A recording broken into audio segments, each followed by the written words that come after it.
বছর ঘুরে আবারও এলো বড়দিন। খ্রিস্ট ধর্মমতে প্রায় 2000 বছর আগে বেথলেহেমের সেই গোশালায় যে আলোর দিশারি অবতীর্ণ হয়েছিলেন, আজ তারই জয়গানে মুখরিত বিশ্ব। সান্টাক্লজের উপহার পেতে মুখিয়ে আছে শিশু থেকে শুরু করে বড়রা। তাই তো যীশু খ্রিস্টের জন্মদিনকে ঘিরে চারদিকে শুধু আনন্দ আর সম্প্রীতির বাণী ছড়িয়ে দিতে চান তার অনুসারীরা।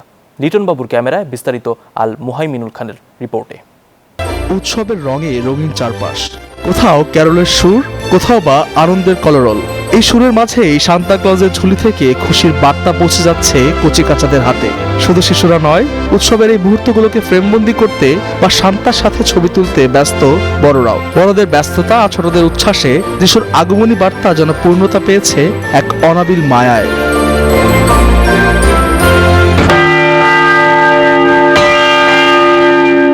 গির্জার গম্বুজে যখন ঢং ঢং করে বেজে উঠছে পবিত্র ঘণ্টার ধ্বনি, তখন সহস্র মোমবাতির শিখায় উদ্ভাসিত হচ্ছে প্রার্থনারত মানুষের মুখ। মানবজাতিকে ভালোবাসা, ক্ষমা আর শান্তির পথ দেখাতেই যিশুর এই আগমন, এমনটাই বিশ্বাস ভক্তদের। আমরা যেন যীশু খ্রিস্টকে মন থেকে বরণ করতে পারি এবং আমাদের আগামী বছরটা যেন ভালো কাটে।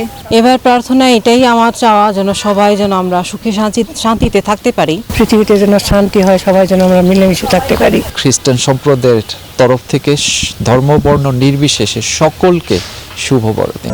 খ্রিস্ট ধর্মাবলম্বীদের বিশ্বাস, মুক্তির বার্তা আর ক্ষমার অমীয় মন্ত্র নিয়ে প্রায় 2000 বছর আগে বেথলেহেমের এক নিভৃত গোশালায় অবতীর্ণ হয়েছিলেন যীশু খ্রিস্ট।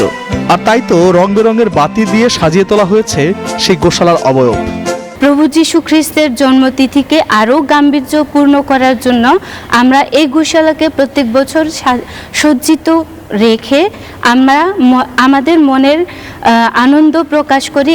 খ্রিস্টান ধর্মাবলম্বীদের কাছে এই দিনটি কেবল বাহ্যিক কোনো উৎসব নয়, বরং এটি এক গভীর আধ্যাত্মিক যাত্রা, প্রার্থনা আর আত্মশুদ্ধির মাধ্যমে নিজেকে পুনর্গঠন করার এক সুযোগ।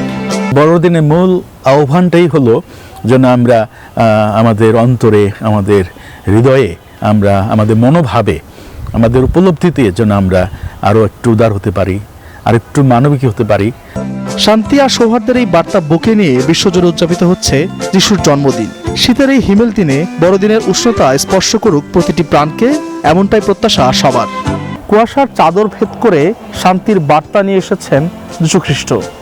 হাজারো বছর আগে বেথলেহেমে যে নক্ষত্র আলোর পথ দেখিয়েছিল, সেই নক্ষত্রেরই আলো এবার ঢাকার আকাশে। আর তাই তো সম্প্রীতির বার্তা নিয়ে এবার যীশু খ্রিস্টকে বরণ করে নিচ্ছেন ঢাকাবাসী। আল মুহাইমিনুল খান, নিউজ 24, ঢাকা।